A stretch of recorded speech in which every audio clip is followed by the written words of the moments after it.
What's up, everybody, and welcome back to TarHeelIllustrated.com, or, of course, if you are watching on our fast-growing YouTube channel, still during the off-season, we're climbing up. I'm THI staff writer Jacob Turner, and joining me, as he always does, our very own publisher, Andrew Jones. And AJ here for yet another episode of our UNC Basketball Lookahead Series podcast, focusing on senior forward Armando Bacot in this one. And for those who don't know, real quickly, before we dive into Armando, AJ puts an article out on Monday.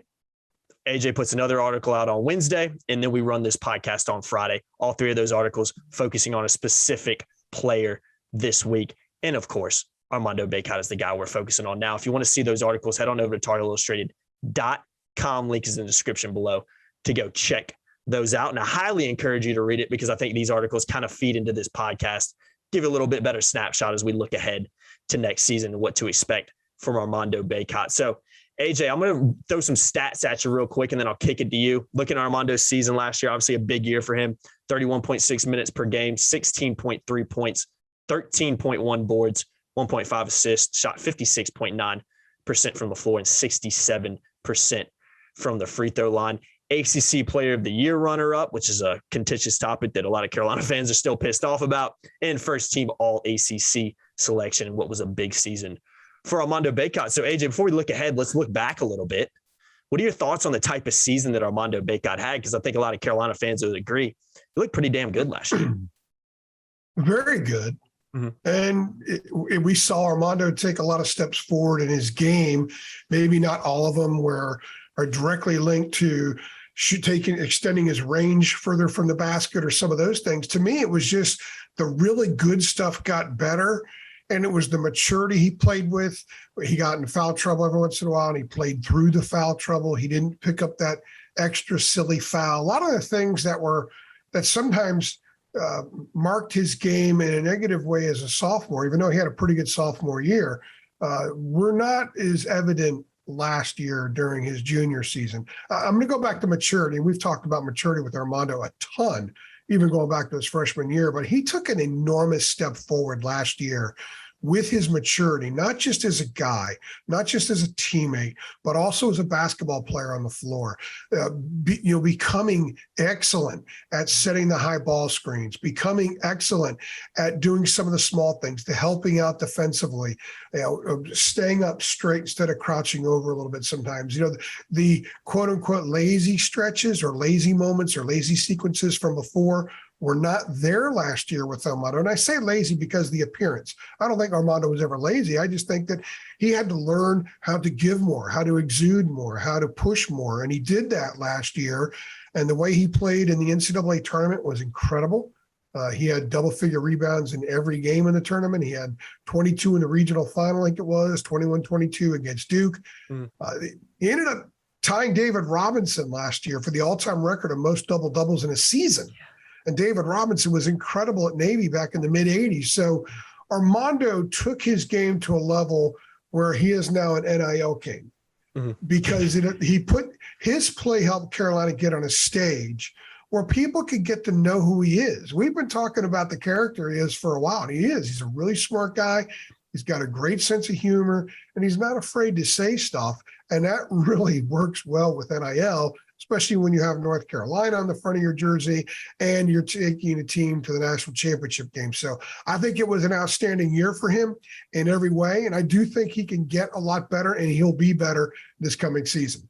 Agreed. Yeah, I think I agree with everything you said. I think just it's been really fun because Armando's first year was kind of my second full year with you as THI, and just being able to cover his freshman season. I'll never forget the ACC tournament interview after, kind of right before COVID hit, after Carolina lost to Syracuse, and talking to him about how honest he was in that, about what he was looking to improve, and, not really having the type of year that he wanted to have. And then looking what he did last year, just consistent improvement, 9.6 points per game his freshman year, 12.3 his sophomore year, 16.3 points per game his junior year. So he's a guy that, and statistically you can look at, has just improved as he's gone over and got older. So, AJ, before we move the conversation forward a little bit, I want to give a shout out to our sponsor on this one. You guys know him if you've watched us. You guys know we love him as well, myperfectfranchise.net. Guys, let me give you a quick spiel on it.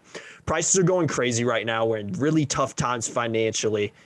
And who knows what the job market's going to look like, and as we keep going and as time goes on. But with myperfectfranchise.net, you can take control of your own career path and not leave all that stuff up to chance. Andy Ludicky is the founder and owner, long-time Rivals member, diehard college football fan, and a franchise veteran, having done multiple franchises and businesses.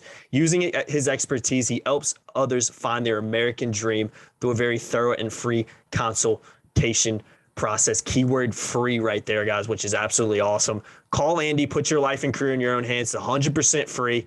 So what do you really have to lose? Again, guys, find your perfect franchise. If this is something you're interested in, you've thought in the past about maybe opening a franchise, starting your own career path, and tired of working for somebody else, you want to do your own thing, this is a great opportunity to do so. myperfectfranchise.net, links in the description below. And I'm going to end it with this, AJ.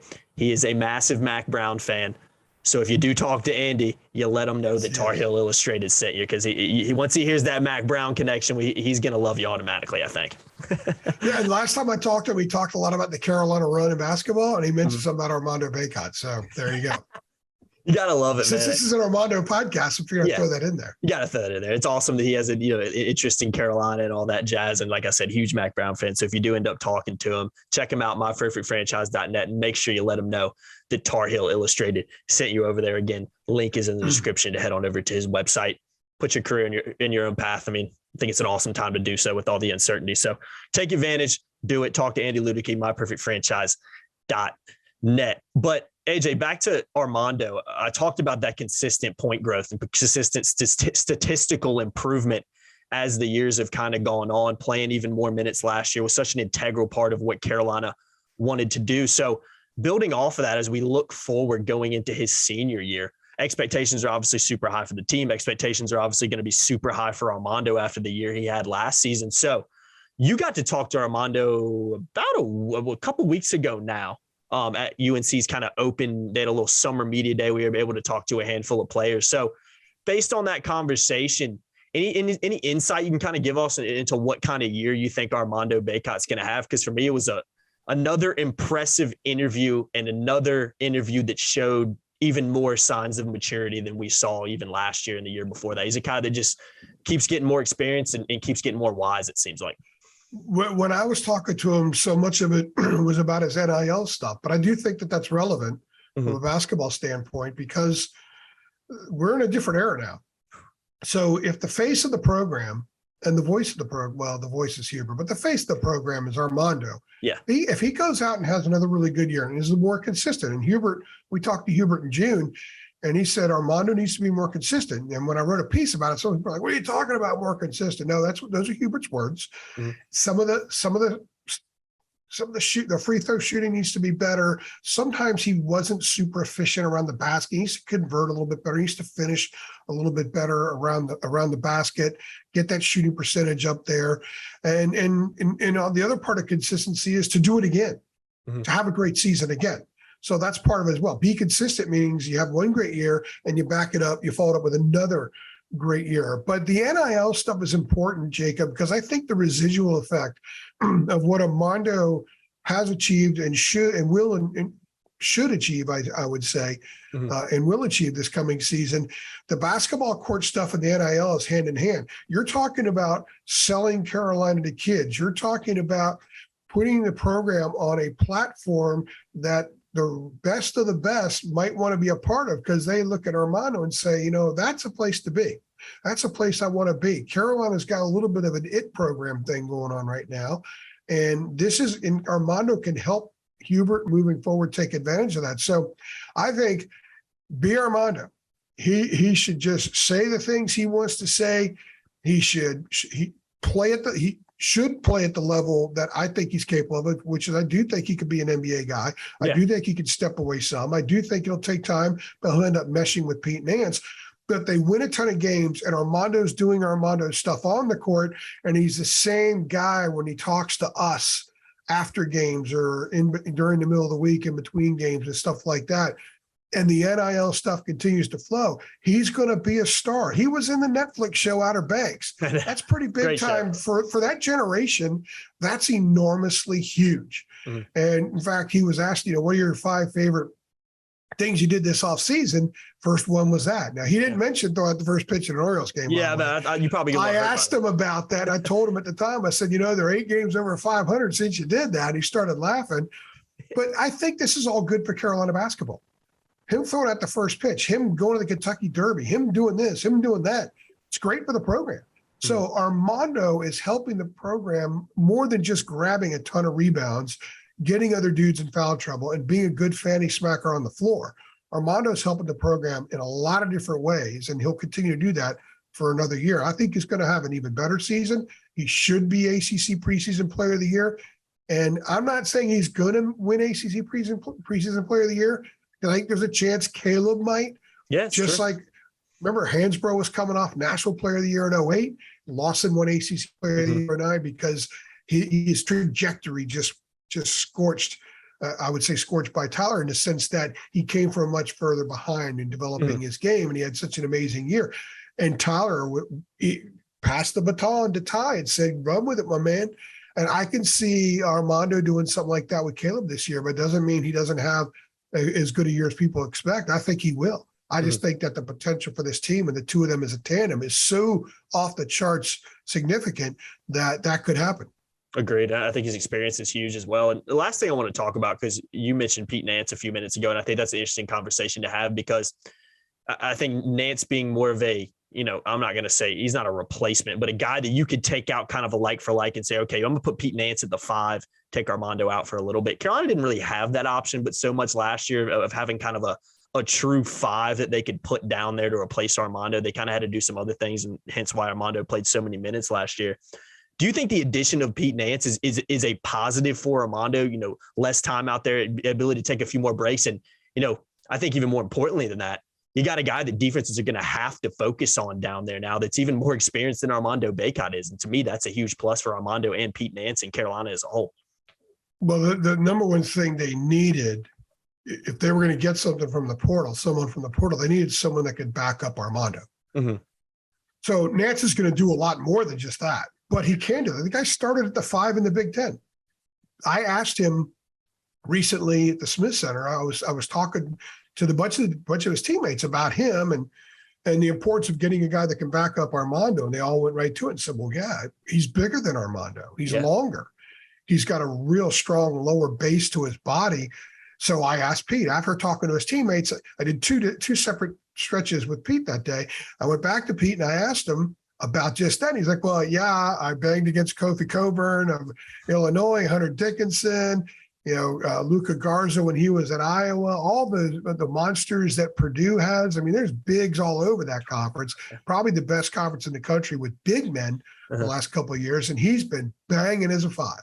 But what he does is a really interesting element. It may take some time for this team, is he's an exceptional high ball screener. They now have 2 exceptional high ball screeners, and he's really good passer and shooter off the high ball screen. That's where the extension of his game we've seen a lot when he's at Northwestern. He wasn't asked to do a lot of other things from like the wing down to the baseline, so we don't know how that's going to play out with Armando, but my guess is it's there as well. So I think we'll see a little bit of what Manic gave them, but we'll also see some double post stuff. But with Armando extending his game, both guys can move away. A couple of years ago, people said, well, Roy's running an antiquated offense with 2 bigs on the lower block and they can't move. Well, I think he was more a victim of 4 big guys that all had to be on the lower block. I mean, Garrison could move about 8 feet up toward the top of the lane, but he couldn't even get to the free throw line and consistently hit jumpers. Those guys had to all play on the lower block. They couldn't do much else yet. This year, because Armando's going to be able to step away every once in a while, he and Nance are going to play some true high-low. He and Brady had a lot of high-low stuff, but sometimes when Brady was the low, he didn't always power through. Nance will power through on the post a little bit more, but the opposite is there too. So Nance could pop out and play a high-low with Armando, and Armando's going to be a lot of one-on-one situations. Nance is a very good passer. Brady became a good passer. Nance is already one as he shows up. So I think that they will play really well off of each other. There'll be an element of what we saw with Brady, and there'll be an element of what we saw 2 years ago, but more multiplicity with what the big guys can do as opposed to what that group did Roy's last season. So it may take some time. And I think it might be a bigger adjustment for Armando once Nance knows what they're supposed to be doing, because he flourished so much last year being the only body down there. Mm-hmm. But they're not going to plod the ball up the court and dump it into two guys in a block and play like the Rockets did when they had Olajuwon and Sampson. They're not going to do that kind of stuff. They're still going to play all the spread. They're going to run more this year. They're going to play quicker than they did a year ago because Nance can play quicker, and so can Armando. So it's going to be fun to watch how this plays out.